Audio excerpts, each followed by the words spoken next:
So I request Dr. Aditya Kolachana to,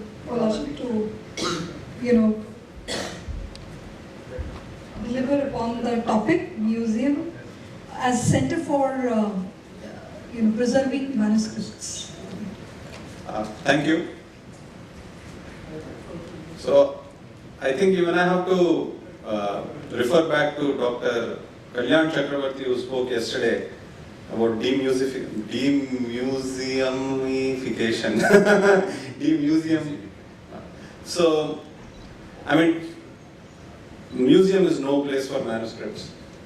Manuscripts belong in a library. I understand, it's meant in the nicest sense about manuscripts in a museum, but manuscripts belong in a library where scholars have easy access, and there is a culture of research which goes along with it. So there are many manuscript libraries in India which are libraries only in name. They are not even museums where people can go and freely at least have a look at the manuscripts. In fact, they treat the researchers as the biggest problem if you go to a manuscript library in India. I mean, you are the most unwelcome guest. They'll be full of worms and insects which are welcome, but the researchers are the most unwelcome guests in manuscript libraries. I would say that in fact most of the manuscript libraries in India are actually manuscript tombs. Tombs for knowledge, tombs for our heritage, where knowledge goes to die. It should not be like that. We should, perhaps I'm generalizing a bit too much. There are few good manuscript libraries in India. So that there are big and small manuscript libraries. For instance, the Sampurnanand Sanskrit University has the Saraswati Bhavan Library, which has a huge collection of manuscripts. The Rajasthan Oriental Research Institute has centers in Jaipur, Jodhpur. The royal families of Rajasthan have their own personal libraries, vast libraries.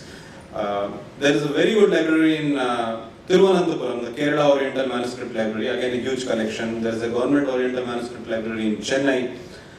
So there are a number of vast collections of manuscripts in India, but perhaps one of the most researcher-friendly is the Theosophical Society Library in Chennai.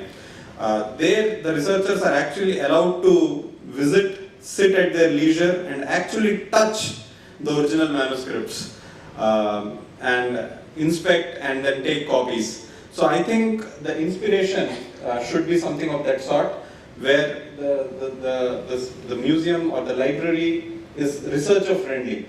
And it shouldn't perhaps even require the researcher. There are manuscript libraries in India which, unless you make a physical visit, they will not even entertain you. So in today's day and world, I think one should be technology savvy and make use of technology. I'll just make another point. The government of India has made many efforts to preserve manuscripts, digitize manuscripts, but it has not succeeded to a great extent, in my opinion. The National Manuscript Mission and IGNCA, they have all made efforts. I think that the inheritors of this knowledge tradition have to take up this task. It cannot be relied upon by governments to do this task. So it is only the people who value this knowledge who need to take up the task of preserving this knowledge. And in that respect, I will say that the Vedic planetarium has been designed on a grander scale than the St. Paul's Cathedral. Perhaps we can also think of a manuscript library which is grander than the Vatican archives. So let us plan it in that scale. Let us try to preserve, digitize the vast manuscript heritage of India in various parts. It can be a task which can be only taken up by motivated individuals who consider themselves the inheritors of this knowledge. Thank you. Thank you. Any remarks? So I welcome the next panelist. Yes. You mentioned about the National Manuscript Mission. Have you examined this? Have you looked at this? The website. And also the work work done so far? So on their website, sir, only 2,000 manuscripts are available on their website. Currently, they might have done a lot of work. I'm sure they have done a lot of work. They have done a lot of work. But what is accessible to researchers is a very small fraction, and what is the status of the rest is not entirely clear. Can we look at that in the sense? Then we should, if they have not done, what was told was that millions of manuscripts were digitized across the country. And we ought to know the status of that. Yes. And then, of course, who are the users of this?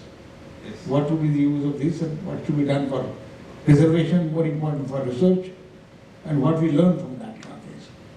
So can we take a project, can we propose a project of this kind?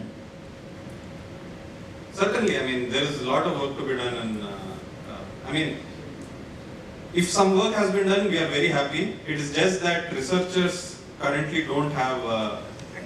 And what is being planned at Mayapuri? Exactly, that's what I meant. That it is more the inheritors of this traditions who need to take up this task because they are more passionate and motivated about doing this. I'm talking about you. You are the ideal. So I would be happy to assist in any way possible. Yes. So, sir, just Yes, I'll take a mic. just update something that is happening at Bhaktivedanta Research Center, Kolkata. Maybe you have seen the presentation, and there is a huge library which has been made, especially for preserving manuscripts, but at the same time digitizing what is rightly saying.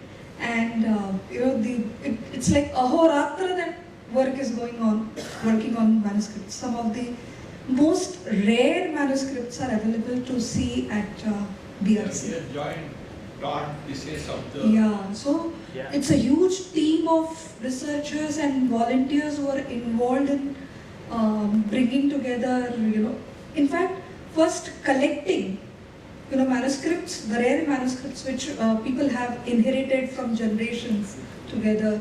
Then, if they are not in right shape, they have taken effort to put it in right shape. And translation work is also going on, sir. So, Amazing. That library I have seen last month by Kolkata. Yeah.